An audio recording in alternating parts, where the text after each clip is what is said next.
Pindaan Perlembagaan Bersatu telah pun diluluskan dan ini secara asasnya akan memberikan masalah kepada Datuk Seri Anwar Ibrahim. Jap, apa kena mengena Datuk Seri Anwar dengan Perlembagaan Bersatu? Kita intro dulu.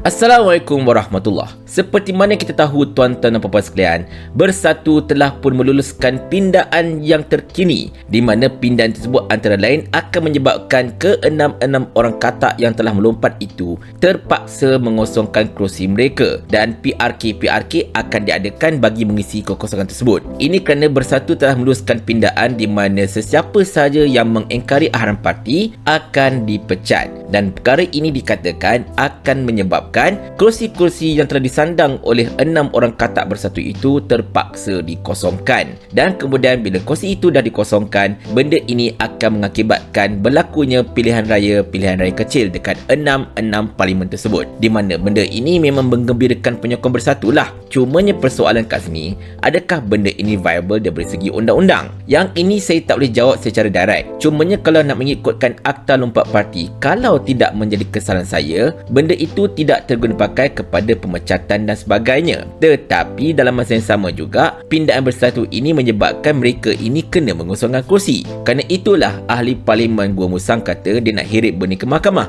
nak tengok benda ni absah ataupun tidak.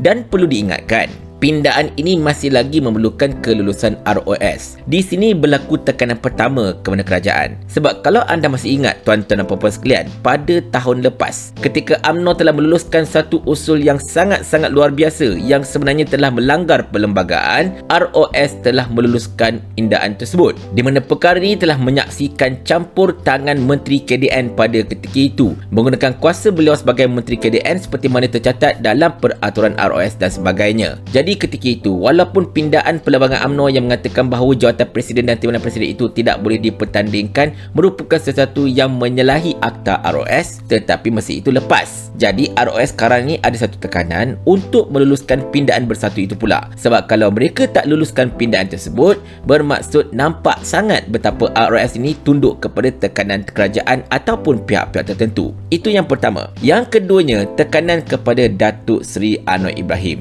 Yang ni yang paling besar. Kenapa saya kata macam tu tuan-tuan dan puan-puan sekalian? Sebab macam ni, sekarang ini Akta Lompat Parti ini diwujudkan untuk mengekang mana-mana MP-MP untuk melompat parti, menyokong parti lawan dan sebagainya. Tetapi ketika 6 ekor katak Bersatu itu melompat, mereka telah menggunakan sedikit loophole dalam Akta Lompat Parti di mana mereka ini hanya menyatakan sokongan kepada Perdana Menteri tetapi tak perlu keluar parti. Dan benda ini telah dijadikan sebagai satu presiden untuk menghalalkan lompatan-lompatan 6 katak ini. Benda ini hampir backfire sebenarnya ketika berlakunya langkah Dubai. Cumanya itulah, ianya tidak menjadi kenyataan disebabkan oleh beberapa perkara yang tertentu. Tak apalah, yang itu tak nak bincangkan sini. Cuma sekarang ini, bila Bersatu telah mengambil tindakan sebegini, meminda perlembagaan mereka dan mengakibatkan ke-6 ni sepatutnya mengosongkan kerusi, benda ini akan memberikan tekanan kepada Datuk Seri Anwar Ibrahim. Di mana sekiranya kalaulah beliau menyatakan bahawa okey, ke-6 ni tak payah kosongkan kerusi sebab pindaan perlembagaan itu tidak akan memberikan efek apa-apa dan sebagainya, tidak akan trigger Akta Lompat Parti dan macam-macam lagi, maka selepas ini sekiranya kalau adalah MP-MP daripada Barisan Nasional ataupun mungkin daripada Pakatan Harapan sendiri yang bertindak hendak mengalihkan sokongan kepada pembangkang sebagai contohnya dalam satu unprecedented move konon-kononnya, maka pada ketika itu Datuk Seri Anwar Ibrahim tidak boleh menghalang perkara sedemikian. Tidak boleh kata yang bukan-bukan. Sebab apa? Sebab beliau sendiri telah mengatakan bahawa okey, 6 ekor katak ini walaupun Bersatu dah pindah dia punya perlembagaan, anda tak perlu untuk backtrack ataupun sokongan kursi dan sebagainya. Jadi anda boleh kekal kat situ, tak ada masalah. Jadi sekiranya akan datang MP-MP BN ataupun mungkin MP-MP Pakatan Harapan tiba-tiba mengalihkan sokongan kepada pembangkang sehingga menyebabkan kedudukan beliau selaku Perdana Menteri terjejas, maka pada ketika itu beliau tak boleh nak kata apa-apa. Beliau hanya boleh menyerahkan kepada nasib sajalah pada ketika itu. Betul tak? Jadi sekiranya kalau begitu, Datuk Seri Anwar Ibrahim mungkin terpaksa meminta mereka ini kosongkan kerusi. Dan sekiranya kalau mereka ini mengosongkan kerusi atas permintaan Datuk Seri Anwar Ibrahim ataupun kebenaran beliau, dek kerana perkara yang saya sebutkan tadi itu, itu, maka kemungkinannya jikalau berlaku PRK, keenaman kerusi ini akan kekal ke Perikatan Nasional. Jadi, di situ Datuk Seri Anwar Ibrahim berpotensi untuk kehilangan semula 2/3 yang telah beliau nikmati pada ketika ini. Sekarang ini, tuan-tuan dan sekalian, perkara ini memang kita nampak macam long shot sebenarnya. Satu perkara yang orang kata apa,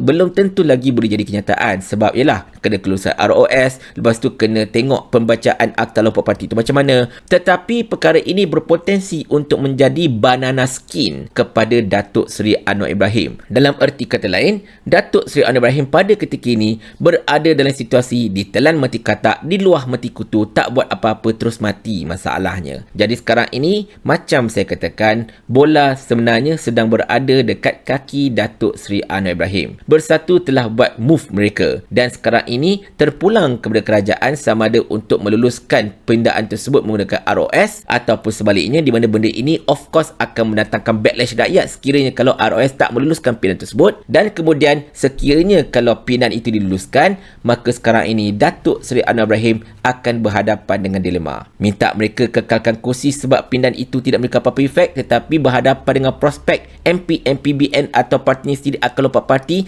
dan beliau tidak dapat melakukan apa-apa, ataupun beliau membenarkan ataupun meminta mereka ini mengosongkan kerusi, buat PRK balik semula, tetapi berpotensi untuk hilang 2/3. Bola sekarang di kaki anda, wahai Datuk Seri Anwar Ibrahim. Namun demikian, para penyokong Bersatu dan juga Perikatan Nasional tidak boleh menarik nafas lega ataupun bergembira lebih awal, sebab sekarang ini kita kena faham, kerajaan ini adalah kerajaan mereka. Mereka boleh buat apa saja masalahnya kan. Macam-macam benda mereka boleh buat. Sebab Seni Hamzan dah warning kita awal-awal. Jadi, bersedia je lah ya. Kerajaan ni kerajaan kami. Jadi ikut suka kami lah. Paling kurang aku ada formula. Ni kau ada menteri berlambat-lambat ni, satu formula pun tak ada. Otak letak dekat mana? Saya ulang. Sampai Abang Jamil mampus.